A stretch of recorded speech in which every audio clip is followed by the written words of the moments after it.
اعوذ باللہ من الشیطان الرجیم بسم اللہ الرحمن الرحیم ان اللہ و ملائکتہ یصلون علی النبی یا ایھا الذین آمنوا صلوا علیہ وسلموا تسلیما اللہم صلی علی محمد وعلی محمد وعجل فرجہم۔ السلام علیکم ورحمۃ اللہ وبرکاتہ مومنین۔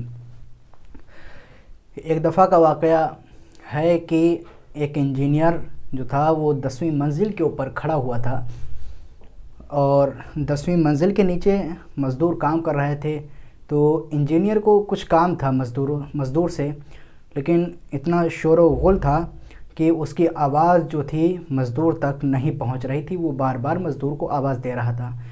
تو انجینئر نے سوچا کہ اب کیا کیا جائے۔ اس نے سب سے پہلے کیا کیا، جیب سے 10 کا نوٹ نکالنے کے بعد نیچے کی جانب پھینکا۔ جب وہ نوٹ نیچے گرا، مزدور نے اٹھایا، اوپر کی طرف متوجہ بھی نہیں ہوا، جیب میں رکھ لیا۔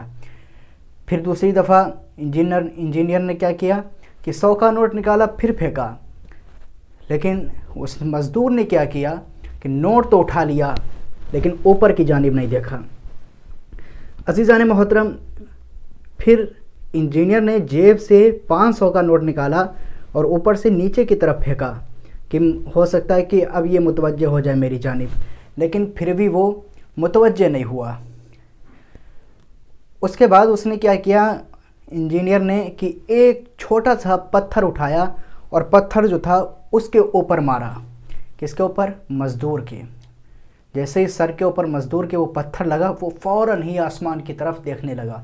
تب انجینئر نے اپنی ایک بات کہی، اس تک اپنی بات پہنچائی۔ مومنین، اس قصے کو سنانے کا میرا صرف ایک ہی مقصد تھا، وہ ہم آپ تمام مومنین کی خدمت میں پیش کر رہے ہیں۔ وہ مقصد یہ تھا کہ جب تک اس کو پیسے ملتے رہے، اس نے اوپر کی طرف نگاہ بھی نہیں کی، یہ پیسے آخر آ کہاں سے رہے ہیں۔ لیکن جیسے ہی اس کو ایک چھوٹا سا پتھر لگا، اس نے فوراً آسمان کی طرف دیکھا۔ اسی طریقے سے خداوند عالم نے ہم کو کتنی زیادہ نعمتیں عطا کی ہیں، رحمتیں عطا کی ہیں، لیکن ہم اس کی طرف متوجہ نہیں ہوتے۔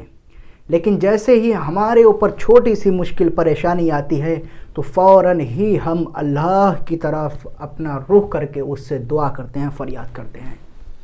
عزیزان محترم، اگر ہم کو جب بھی نعمت ملے، کیوں نہ ہم اپنا سر آسمان کی طرف اٹھا کر شکر الہی ادا کریں۔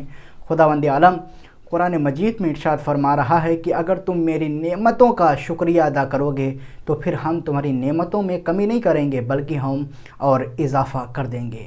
فقط والسلام ورحمۃ اللہ وبرکاتہ۔